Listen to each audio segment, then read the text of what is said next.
That's about 25 seconds. Good afternoon, and welcome to today's webinar, Maximizing the Impact of Opioid Settlement Funding. I'm Eric Poole with FACTS, Institute for County Government. We are the training and education arm of the association. And among other things, we provide periodic webinars on a wide range of topics. Currently have more than 60 webinars that can be accessed on our website at no charge to you. Great. Well, as most of you know, Florida joined a multi-state coalition of 48 states in the District of Columbia to sue pharmaceutical companies, distributors, and dispensing companies that had major roles in producing or promoting opioid products that help fuel the nation's opioid epidemic. And beginning in 2021 and into 2022, various pre- and post-trial settlements were reached, including 6 in Florida, that will result in the state of Florida, counties, and some cities receiving approximately $3.1 billion over the next 17 years. Certainly a staggering amount of money that can and will be used for various means in opioid addiction abatement. To learn more about how these funds can be used and leveraged by your county, I'm pleased to introduce our guest presenter today. It's Ms. Shamariel Roberson. She's president of Health and Human Services at Indelible Business Solutions, a FACT corporate partner. Ms. Roberson is a former Deputy Secretary of Health and Director for the Division of Community Health Promotion at Florida Department of Health. There, she directed multiple opioid programs and initiatives, including Florida's Overdose Data to Action Grant, a neonatal abstinence syndrome work group, development of a statewide substance abuse data dashboard, and the Helping Emergency Responders Obtain Support, or HEROES program, which provides free naloxone to first responders. She's also a national expert in epidemiology, chronic and infectious diseases, expert in public health administration and health promotion. Ms. Roberson, thank you for joining us and welcome. I'm going to turn it over to you. Thank you. Good afternoon, everyone. Again, the purpose of this presentation is to really take a deep dive into things that can be done with the opioid settlement funding now that the settlement is in. So as he stated before, I was the former Deputy Secretary of Health in the state of Florida, and that was during COVID. And prior to my post as deputy, I served in various roles at the department, including the Director of Community Health Promotion. I had about a 10-year span period at the state Florida Department of Health, which means that I spent a lot of time doing work throughout the state of Florida in all 67 counties and working with those county health department, community partners, state, local stakeholders on a couple of different things. It has widely been understood for a while that the use of opioids have significantly increased over the past couple of years, with deaths increasing, with neonatal abstinence syndrome, which is a syndrome that babies have when they're addicted to opioids as a result of parents' usage, right? So a lot of things have been done to really look at the opioid crisis in the state of Florida. And this is truly an opportunity with the opioid settlement money to make sure that we can begin to mitigate the effects of the epidemic. So with this being said, I serve as the lead of Health and Human Services at Indelible Solutions. This is a management and consulting firm that's focused on a couple of different things: transportation, emergency management. But in my field, public health, we are really focused on bringing services and solutions to state government, federal government, local counties, and other organizations. And what we bring is a team of over 250 consultants, and with more than 50 individuals that are really subject matter experts in public health, in healthcare. And with a multitude of experience leading this team, we are uniquely poised to really help direct what can be done with this money, with knowing the landscape of the state of Florida. So with this funding, the Florida Attorney General has a website, and Florida has received over $800 million that will be disseminated over the next 18 years. So to look at your specific county allotment of these settlement funds, you can go to this website to really see how that money is going to be given out in what years and time frames. So this is where you can receive the most timely information related to the settlement and go and look at different documents as it's associated with the settlement. So really, this is the important piece. What does this really mean for your community? What can we do with the money? So the funding pot is really broken out into 3 parts of what can be done with the money. You can do prevention activities, treatment and recovery, training and education. So when you say, what does that mean? With the way that things are structured in the counties, you have multiple agencies that may be working on the epidemic around opioids. You have community-based organizations, you have managing entities, but with these funding sources, you can do additional things. So for example, with prevention, you can use these funds to come up with a coalition to take an assessment of all of the services that you may have in an area. We understand that in Florida that some counties are small, some may be medium-sized, large, or metropolitan. Every county, every community in this state is very different, is very diverse. So it is important that these funds are used in a very coordinated and evidence-based way to make sure that you, one, understand all of the services around opioids, mental health treatment, neonatal abstinence treatment. So with these funds, you can hire in consultants and other people to come in to make sure you understand the lay of the land. Also with the understanding that media campaigns, and when we say media campaigns, we're not just talking about a media campaign that you just launch. We're talking about a media campaign that's rooted in evidence-based practices. So something that is going to drive behavioral changes. So for example, people understanding where to get the life-saving drug of naloxone, who to call in the event of an emergency, making emergency responders aware that there are multiple ways in which they can receive naloxone free of charge is an example, making people aware of where they can go if they're addicted to opioids to receive treatment. These are the types of things that these settlement dollars can be used for. And it's very important that assessments and different things are done to ensure the appropriate use of funding. In addition to prevention and that type of education, there's treatment and recovery. So rehospitalizations and hospitalizations around neonatal abstinence syndrome for babies, it is important that these babies receive very comprehensive treatment. So these funds can be used to give more wraparound services, to engage community stakeholders, to expand funding, for example, to those community-based organizations that are working on those needs of the babies. People who are in need of wraparound treatment, there's evidence-based national type priorities where you take a person and say from the moment that they are picked up by EMS to the time that they're out of recovery services to do wraparound care. And many of these individuals, they require a lot of care, a lot of professionals, a lot of mental health services. So with a treatment and recovery model, there are some counties with a very comprehensive treatment and recovery model. And there are some counties that don't have a treatment and recovery model at all. These funds can be used to create, enhance, or assess the need for an additional treatment and recovery type model. Then training and education. Some first responders have been trained in the distribution of naloxone, some haven't. Funding can be used for that. Funding can be used to train groups and to train families on what to do. For example, if they know that someone is addicted to opioids and they have naloxone on standby. This can be used in addition to train medical providers. So medical providers, the training that they receive related to naloxone, the training that they receive to treat individuals that are addicted to opioids and NAS can be expensive, but this funding can be used to expand their training and needs around that too. And then workforce development and incentives for providers to get the training. We understand that time is a rate limiting step. So with the opioid settlement dollars, the funds can be used to do that as well.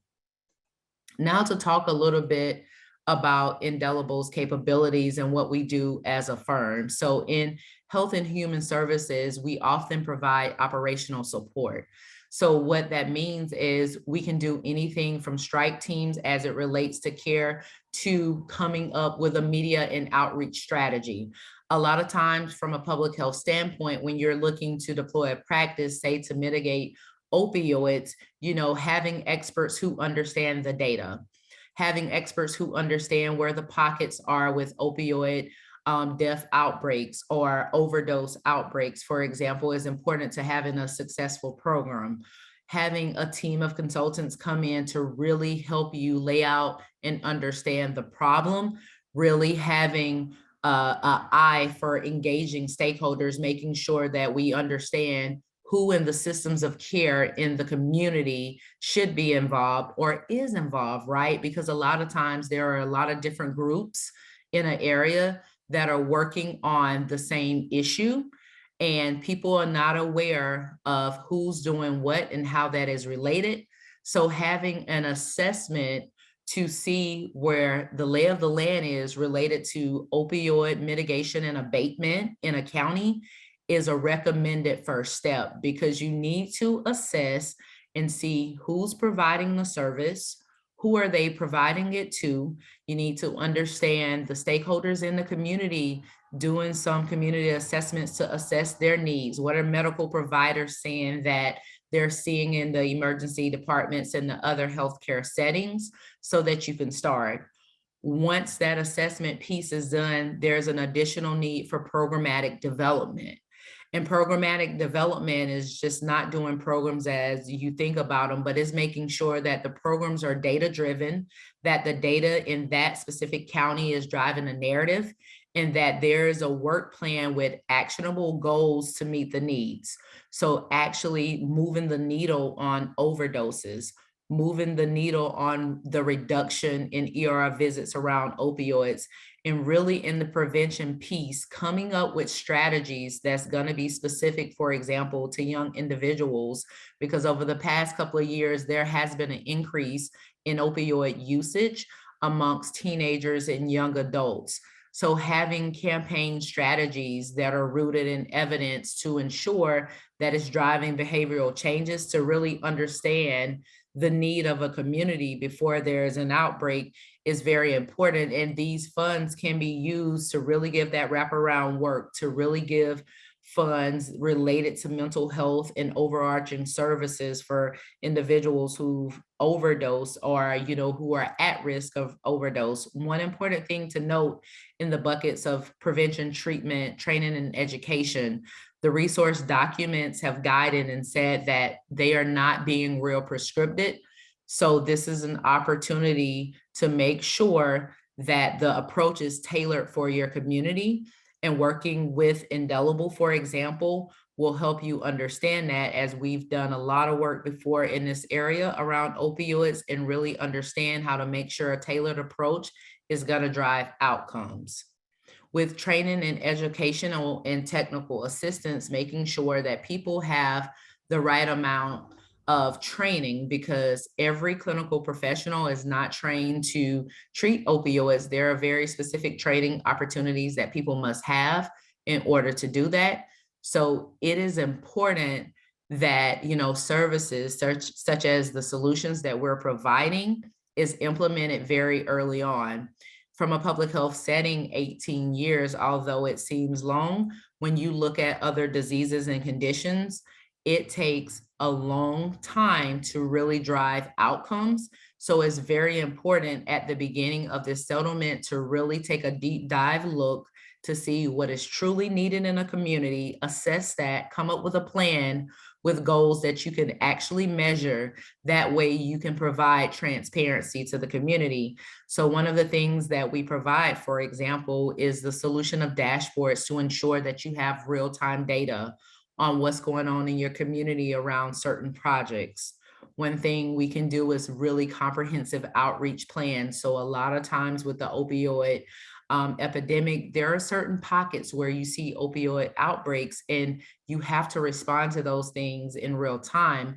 And with that being said, having people that are data experts that's looking with community stakeholders to target communities and pockets of the population that are experiencing opioid outbreaks, that will ensure that you're truly mitigating and abating the epidemic of opioids. Because when these outbreaks occur, if you don't rapidly respond with a comprehensive approach, you will continue to see hospitalizations and deaths. So having a plan in a place that's holistic, where you can report it back to interested constituents and the public, will ensure that there's a plan in place. And it is very important to do this from the beginning. And also, we offer services around evaluation. So how are we going to determine whether or not programs are effective? While there are programs in place, sometimes the effectiveness of programs and the evaluation of that have not been done. So having companies come in to draft an evaluation plan, if there's one that hasn't been started, having us to come in and make sure that if there is a program, that you're truly measuring whether or not the program is effective, and then making those recommendations. One of the things that we've done in other states and in the state of Florida with other programs is making sure that we can do an assessment and a sweep across the nation, right? Looking at best practices. What are best practices around prevention on opioids? What are best practices? Florida, for example, Florida has the Florida Perinatal Quality Collaborative, which is a group that have been interested in reducing neonatal abstinence syndrome in the state. They look at real-time data in hospital systems that treat babies with NAS, and through a very targeted approach. In that, for example, they've been able to reduce the risk of NAS and really been able to optimize care for those babies and get wraparound services to other state resources. And that is an example of a subset of something that has been done that's evidence-based, that because of this money can be expanded and can be used to better measure outcomes. So when you really think about what can be done with this money, it is a huge opportunity to make sure that the community effects of this opioid epidemic is mitigated. So this is just a deeper look of going in communities. So when working in a community, we participate in faith-based organization type meetings and workshops and worship services. We go to barbershops and beauty shops. We meet the community where they are. You know, our motto is nothing for a community without the community, and going to the community to deliver messages about resources and actually helping people with resources are important. So in situations, for example, we have technology where people who may have a digital divide and may not understand how to go on the internet to access services, we can take those out to people and explain to them services. For example, our ground game and boots on the ground approach to going in communities and working with community stakeholders. We go to those communities, we find out what it is that they may need, and we ensure that they can be linked through services with a lot of the solutions we provide, as well as we can do assessments to work with communities and needs and identify needs around housing, mental health, substance abuse mitigation, and other services. These are a few pictures around the state of Florida of us working in communities to deliver information and education about human services outreach. In addition to that, recently we responded to Hurricane Ian, where we were responsible for logistics and coordination of disaster recovery centers. And that's where federal, state, local resources came together. And our job was really to take an assessment daily of all of the resources that were there. So for example, anything from FEMA, anything from state agencies, local government, volunteer partners.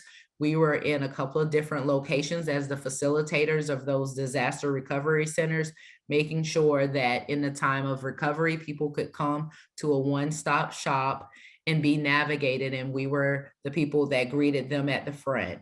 They would tell us, hey, I'm here today, I'm looking for services with FEMA, or I'm looking for water or food services or clothing. And we would be able to say, today we have 10 different agencies, entities, and organizations that may be able to meet your needs, and point them in the right direction with passionate and caring, while offering services around food and other items during this time. And this is just a real example, and me showing you some pictures of work that we've recently done in the community. to really discuss this, and I will open it up for question. What we do at Indelible is we make sure that we serve counties in Florida with a cultural competent approach. We have individuals on our team that can speak Spanish and Haitian Creole, and we have team members across the state of Florida and partners that are prepared to deploy solutions that are tailored for each and every community. We understand, because of our background in government and in public health, the impact that opioid has had on the communities and families across the state. And we have been continuously committed, even from our time in government, with making sure that we can abate this opioid crisis. And I wanted to really speak to you today about the approaches that can be used with this money so that you can have thought-provoking conversations about prevention, treatment, recovery, things that can be done with this money, and really take questions on my recommendations on next steps for spending opioid settlement funding. As an expert in public health, I think it is very important that you have very solid plans with vision and a goal behind it and a way to measure those things to make sure you're truly successful with driving outcomes. And those outcomes that we really want to see is the reduction that the opioid epidemic have had on people's lives. And we want to make sure that babies are born with the best possible outcomes that are affected with NAS. And we can do this together with your community.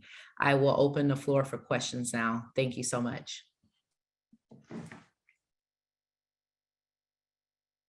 Thank you, Ms. Roberson. Appreciate the presentation. Can we go back, if it's okay, to talk about some of the funding?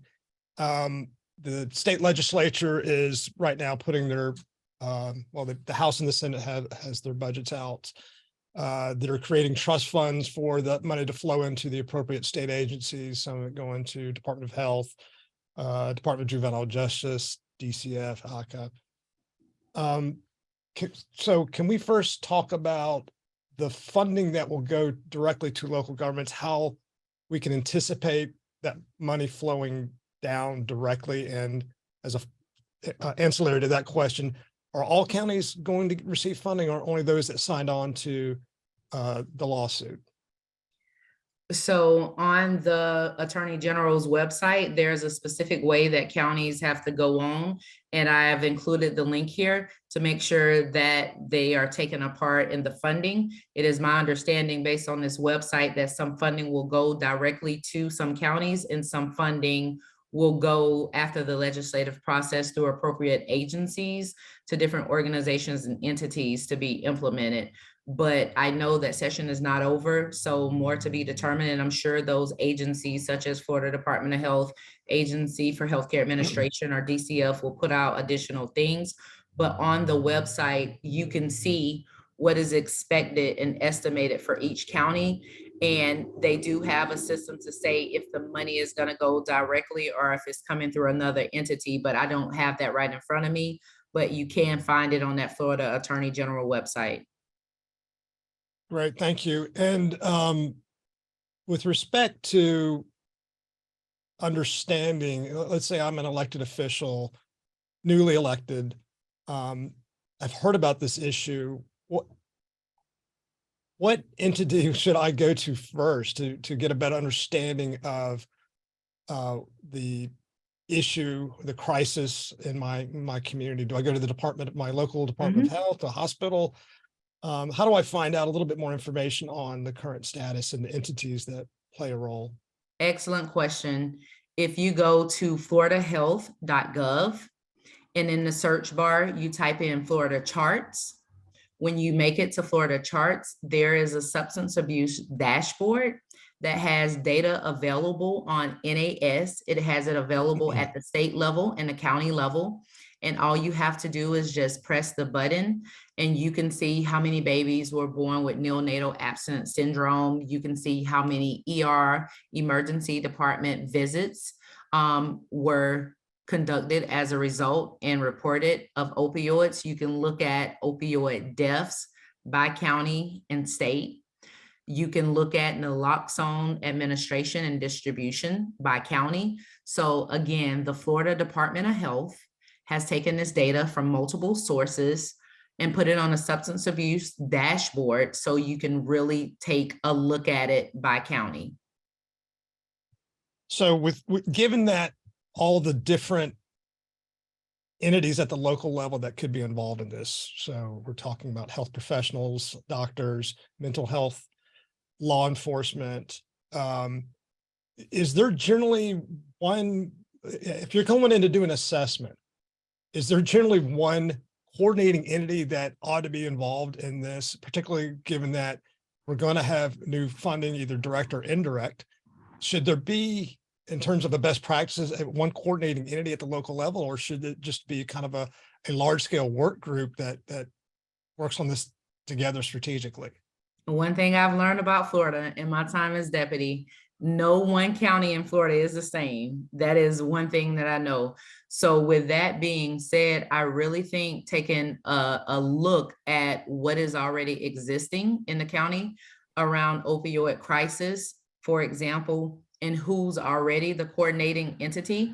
There are a couple of organizations and agencies I see at a minimum for a county, and every county don't have a presence with this, but at a minimum, you should have the Florida Department of Children and Families at the table. You should have the Florida Department of Health at the table. You should have those first responders, EMS services, and those medical directors engage. If there's a managing entity in the county, they should be engaged. Hospital systems, if there are hospitals, and I do understand that there are certain rural areas that may not have hospitals and trauma centers, but if there are hospital partners, they should be engaged in this. Mental health professionals should be engaged. But in terms of what's going to work best with a leader, that's really going to have to be on a county by county. But as a recommendation, it is important that at a minimum, those professionals that I listed before should be involved with a conversation so that you're getting a comprehensive picture from the beginning on where you are with the abatement of opioids currently.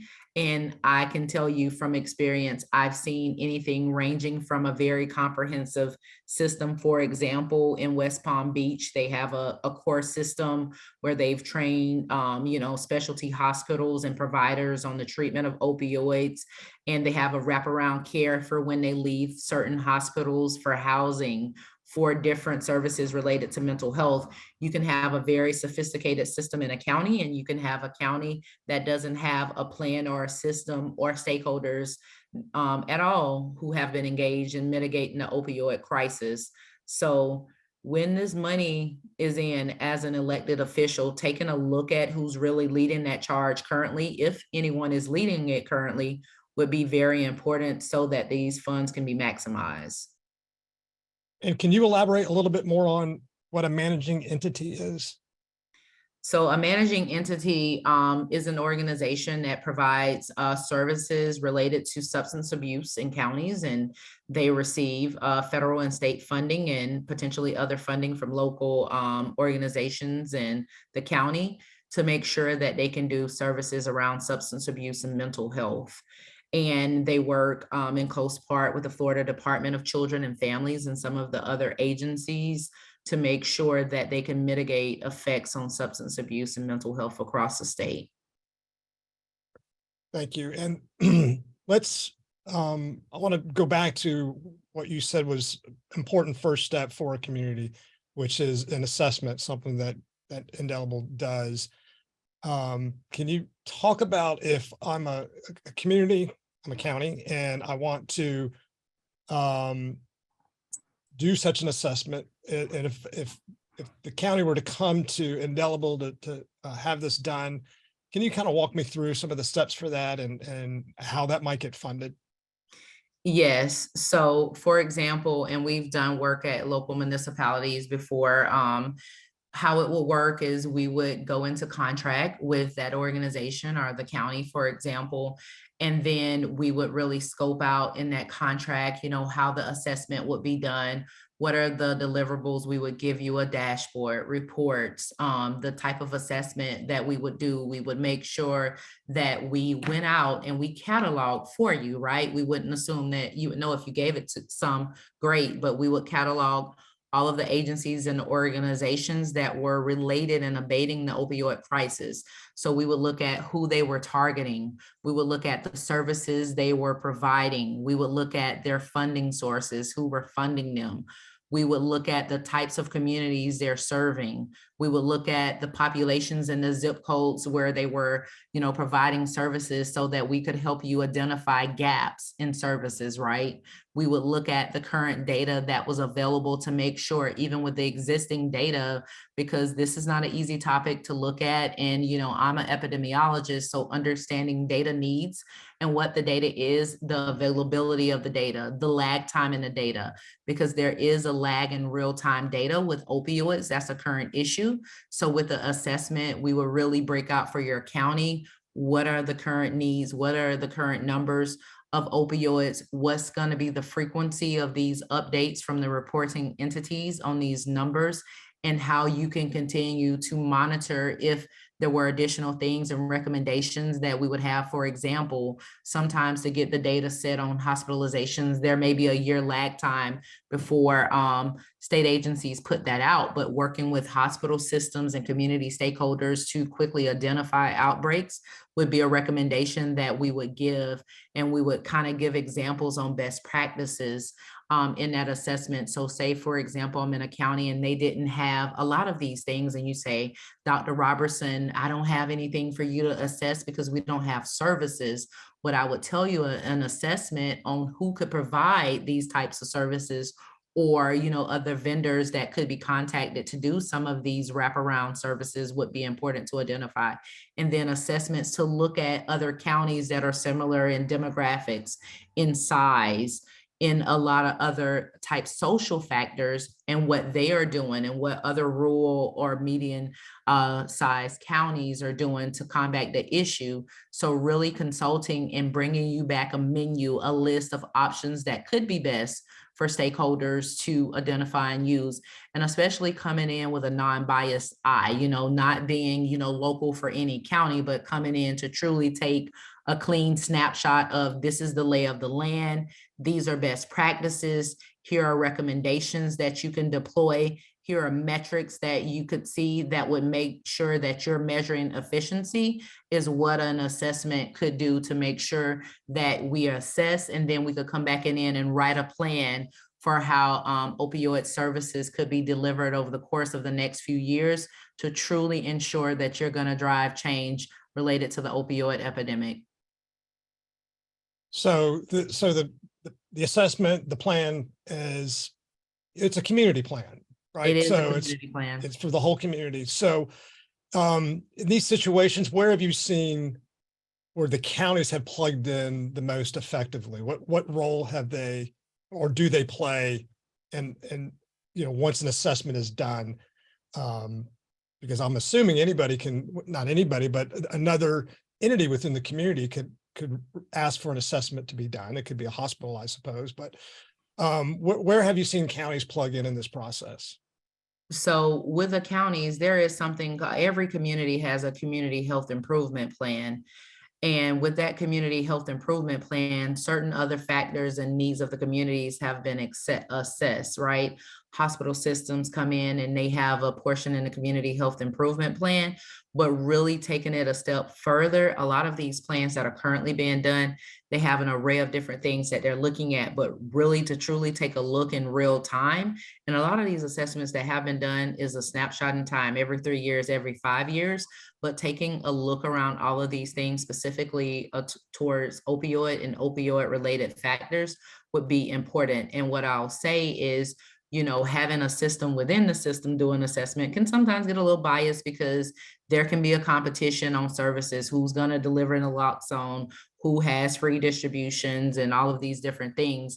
But having a non-biased party to come in and really take a look at these things with experience in government to really have a lay of the land on services that are available at different agencies and entities, and how to truly maximize impact, right? Because what I'm seeing now is, for example, naloxone on that website will be given out through a contract as a part of the settlement. Also, there's something called the Florida Heroes Program that are doing it too.